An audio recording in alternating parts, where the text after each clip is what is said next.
Okay, so for a desaturation assignment, what you need to do is open your photo that you should have taken already. So we're going to go File, Open. Yours is going to be in a different folder. Yours should be in your F drive. I'm just going to grab a photo from my desktop.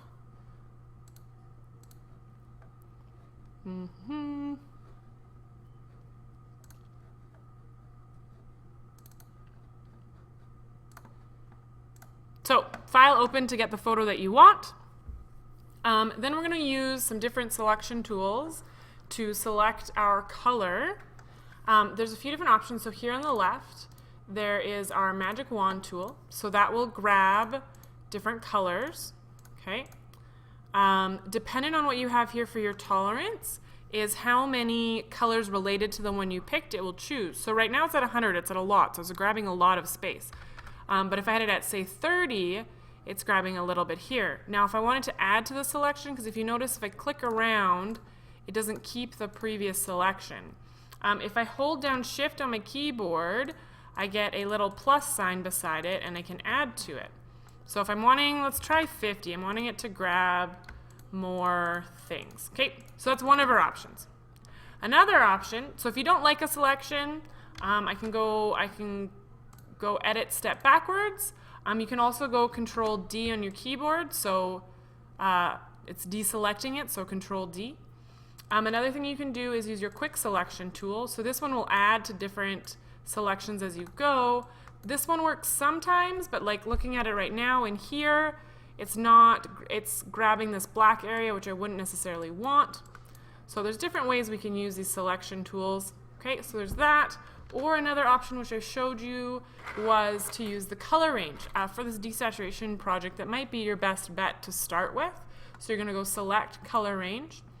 Use your eyedropper and click on to your screen the color that you want. Now this fuzziness dial is going to, the higher the number, the more of that color it's going to grab, the lower the number, the less. So the white part is what it's selecting. Okay, so I'm going to say OK, and I have a selection. Now I want to desaturate everything but that color. So I'm going to go Select Inverse. So what that does is it selects the opposite. The next step we're going to do is we're going to put in an adjustment layer. So I'm going to go Layer, New Adjustment Layer, and we're looking at desaturation, so I want the hue and saturation layer.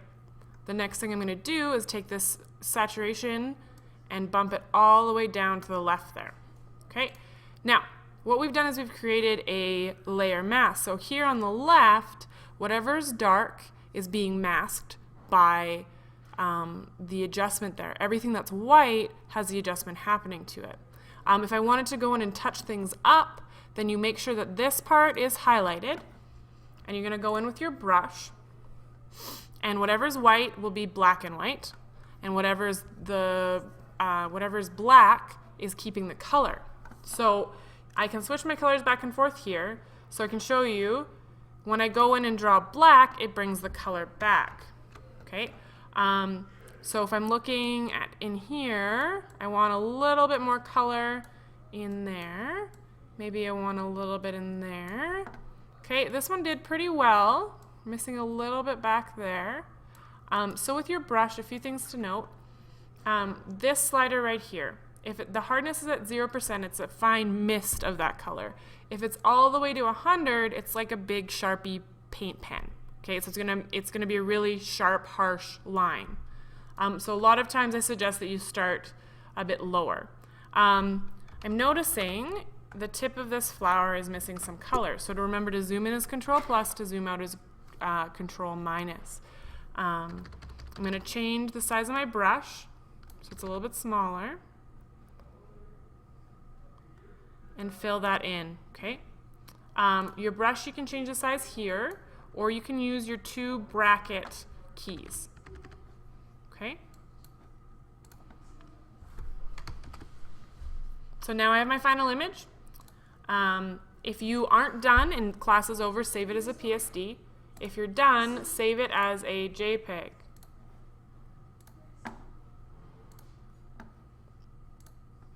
Okay, make sure you're saving it into your Module 2 folder, and then upload it to the classroom.